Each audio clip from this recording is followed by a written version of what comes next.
Hey, I was out for lunch for a walk, so I just stopped in the park and share a story. And I thought it was time maybe to tell you about this. So this is my one and only tattoo, and it says I'm not done yet. The story of that tattoo and that phrase comes from my Army retirement ceremony in 2010.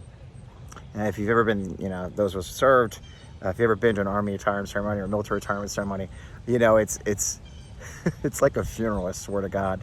I was up the night before, as always. I always wait to the last minute, do everything. And I was up to the last minute in the middle of the night writing my speech for the next day.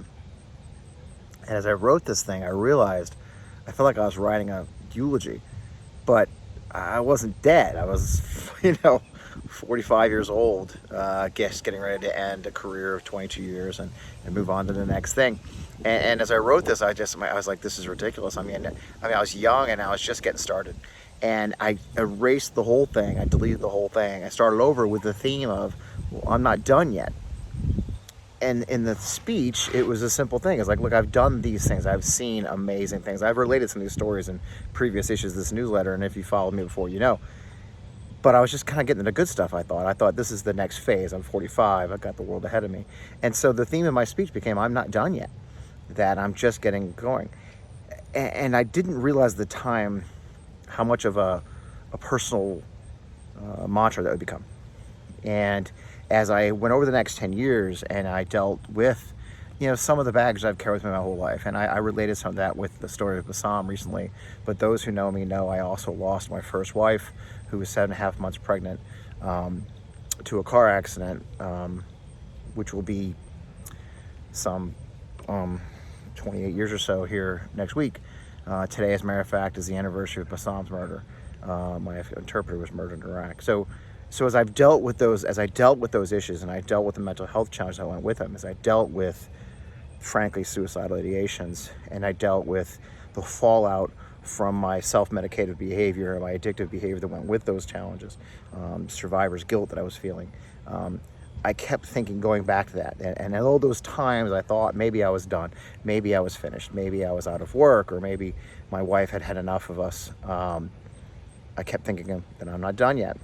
And so that became my mantra.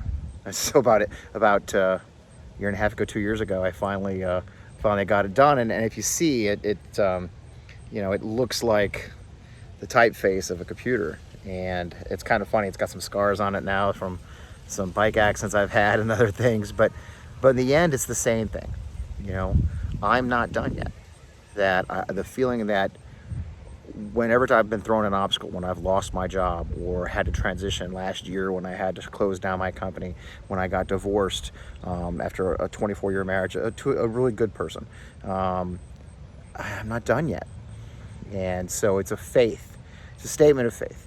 And so I tell you guys this because you should too. And I tell my fellow Iraq and Afghanistan veterans and veterans of all wars, I've known a lot of guys who have struggled. And I tell them the same thing. You're not done yet. If you leave, the world will never know what you could be, and the people you leave behind will suffer. So I tell you that it's a good motto. I'm not done yet, and so I hope you'll appreciate that today, as I do on a beautiful fall day. And I'm reminded that I'm really glad I stayed. I'm really glad that I'm not done yet, and I don't know what's next for me. I'm in a period of transition myself.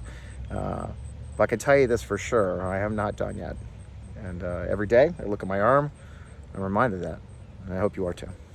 Well, actually listen to my story. And thanks for signing on to my newsletter.